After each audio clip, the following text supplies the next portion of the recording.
So we're talking about the organelles, and right now we're talking about cytoskeleton, cyto meaning cell, and think of your skeleton as the thing that holds your body, gives you your body structure. And so the cytoskeleton is not bones, but it is the stuff that gives your cells structure. So it's a system of rod-like proteins that helps to maintain cell shape and sometimes to move organelles around. It consists of proteins called microtubules, microfilaments, or intermediate filaments. So, for example, this is a microtubule. They look like kind of a tube, a hollow iron or something. And then this is a microfilament right here. So microtubules, I don't need you to necessarily memorize everything about microtubules or microfilaments, but I want you to see what they're made out of. So this is a protein, and each protein is this glob. These are not individual amino acids. These are globs of a protein called tubulin. And anyway, they're all linked together, and they form this kind of spiral-shaped molecule, and then they're all connected here. So it forms a very strong tube. And then the tubulin is shown here in green. So it gives your cell structure. Microfilament, this is made out of actin subunits. So there's a protein called actin, and each one of these is not an amino acid. Each one of those is a molecule of a protein called actin, and they're chemically linked together, and they form this kind of twisted thing here. The subunits can differ depending on the cell type, but they all contain the proteins actin and myosin. So we'll talk about actually both of these filaments when we do the muscular system, and here they are in green. Intermediate filaments are sort of in between, so they've got this, almost looks like a twisted cable. So it's present in animal cells, and the subunits can vary, and here it is highlighted fluorescent red. So one of the things that they do is they help to move structures within the cell, and it's usually powered by ATP because ATP powers everything in your cell. And they attach to receptors on organelles. So let's take a look at that. I have a video for you that I'll show you in class, but you need ATP, and it makes these things actually walk along the microtubule. So here's the organelle, and it kind of walks along. It's really kind of cool. The ATP will just change this one's shape so it can sort of walk right along. And that might move a chloroplast through a cell, or really anything through the cell.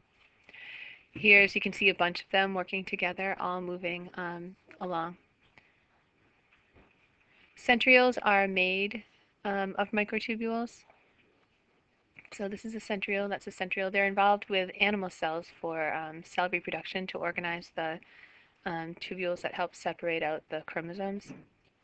So they're found only in animal cells. They're paired structures that are found near the nucleus. They're at 90 degrees from each other. And they're made of 9 triplets of microtubules. So that means, look, 1, 2, 3, that's a triplet. There's 9 of them. 1, 2, 3, 4, 5, 6, 7, 8, 9 of them.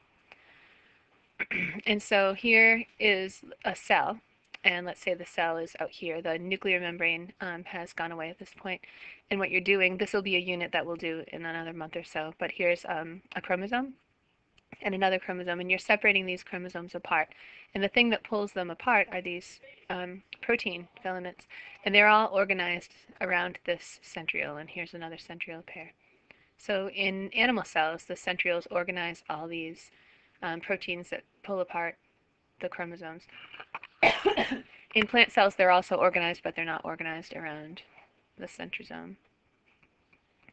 So these appear during cell division, and they help to pull the chromosome pairs apart during cell division. And that's the topic of a whole nother unit, mitosis and meiosis, that we'll talk about in another month or so.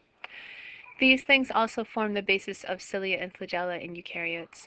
So it actually looks a little bit different, but this is a basal body or a centriole, and it forms the basis of this thing, which is going to be either a cilia or a flagella. And the structure is a little bit different than it is for the centriole. So the centriole is the nine triplets, and this is different. It's got, let's see, 1, 2, 3, 4, 5, 6, 7, 8, 9 pairs plus a double in the middle. Cell movements, pseudopod, that's something that you'll hear once in a while. Pseudo means fake, pod is foot, so fake foot. It's a temporary projection of a eukaryotic cell, and I'll show you a picture of this, a video of this in class. Pseudopods extend and contract by reversible assembly of actin subunits into microfilaments. Filaments near the cell's end interact with myosin, which causes contraction. This is how amoebas and white blood cells move. So I want you to know what amoeboid movement looks like. It really is this pseudopod thing. So amoeboid, sorry, it's written here. Amoeboid motion means moving with pseudopods.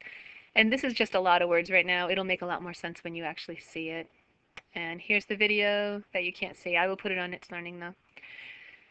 So that amoeboid motion is how an entire cell can move. Cytoplasmic streaming is how things move within a cell, within one cell. So the flowing of cytoplasm in eukaryotic cells. As membrane-bound organelles crawl along the cytoskeleton, they set the cytoplasm into motion. That's good because it mixes stuff up in the cell, so it can help to move glucose from one part of a cell to another, for example. This streaming allows other organelles and nutrients to flow in the stream created. Actin filaments play a role in streaming.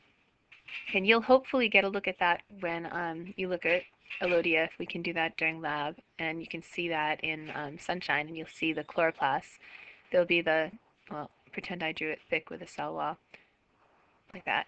And you'll actually see chloroplasts moving along. It's really a kind of a cool thing to see. And so here's a video of it that you can't see. I will put it on It's Learning. Okay, cilia and flagella. So cilia are short, cilia small, and flagella are longer. So they function in moving a cell, if it's a single cell, or in moving fluids or small particles across the cell surface. And this second one would be like maybe in your respiratory system when you have a whole bunch of cells together.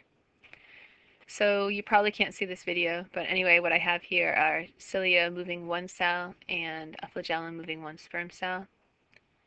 So cilia move dust particles from the lungs and the respiratory system. So these are all cells. And here's a cell that makes mucus. Anyway, here are a bunch of cells, and they've got cilia on them. And when the cilia beat, they move mucus along. So if you have one cell, the cilia or the flagellum can move the cell. If you have many cells, you're going to have cilia that moves something beyond, like along the cells. The cells themselves aren't going to be moving. So these cilia and flagella are made of protein tubes called microtubules. There's this 9 plus 2 microtubule arrangement, so 9 pairs, and then you have 2 in the middle. And here it is again, showing the 9 plus 2 arrangement, and they all have these connections that connect them to each other. And here's more pictures of them. So this would be cilia because there's many of them and they're short. And this would be a bacterial cell with 3 flagella. And this one are sperm cells with 1 flagellum. Cilia are shorter and more numerous on cells. And flagella are longer and fewer. Usually there's 1 or 2 or 3 of them. And here's just the power stroke of cilia. So they kind of bend down and well, actually, here's the recovery stroke when they're coming back up. So this is beating down, and this is kind of coming back up to where it should be. And this is just showing cilia moving mucus along. So you don't always move the cell. If the cells are stuck in place, the cilia are there to move something like mucus. Or if it's in your uterine tubes, it would be moving an egg. And we will do this together. Organelles in plant cells, organelles in both, and organelles in animal cells. So I guess I'll do it now. So the centrioles or centrosomes would go here. Let's see. Organelles in plant cells, you're going to have chloroplasts. Actually, any of the plasts, so amyloplast, chromoplast. This is the important one. And I don't know that I would, it's not really an organelle, but let's put cell wall down here.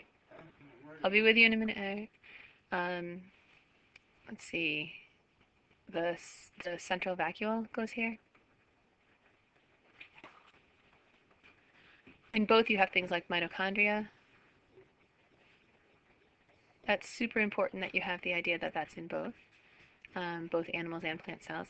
And then you have stuff like ER, rough and smooth. Let's see, Golgi is in both. Lysosomes are just over here. Plasmodesmata I wouldn't really call those an organelle, so I'll put it down here.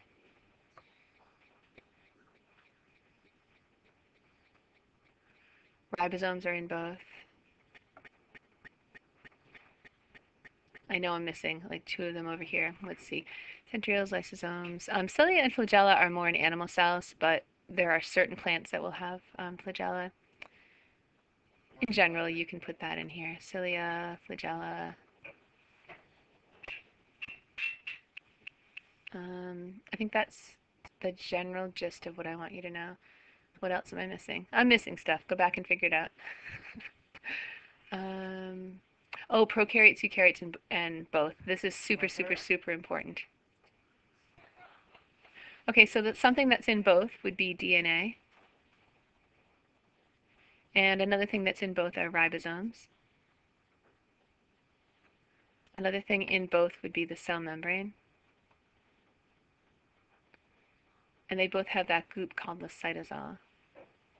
Aside from that, that's it, I think. So eukaryotes have a nucleus, and they have all those membrane-bound organelles.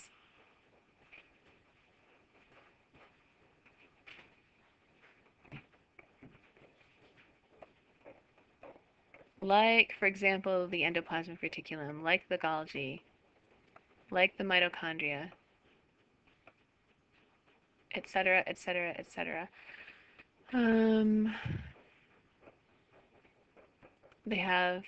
They both can have cilia and flagella, but they're different in eukaryotes than they are in prokaryotes. What else?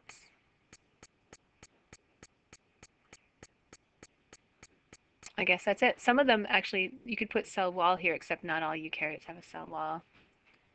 So you could put cell wall over here. I don't know what just happened to them all. And over here you can put some have cell wall, but certainly animal cells don't. So make sure you have some. And that wouldn't be an organelle either. So the organelles would be the ribosomes, all the membrane-bound organelles, Golgi, ER, mitochondria, lysosomes, peroxisomes, etc., etc., etc. I think I'm being called, so that's it.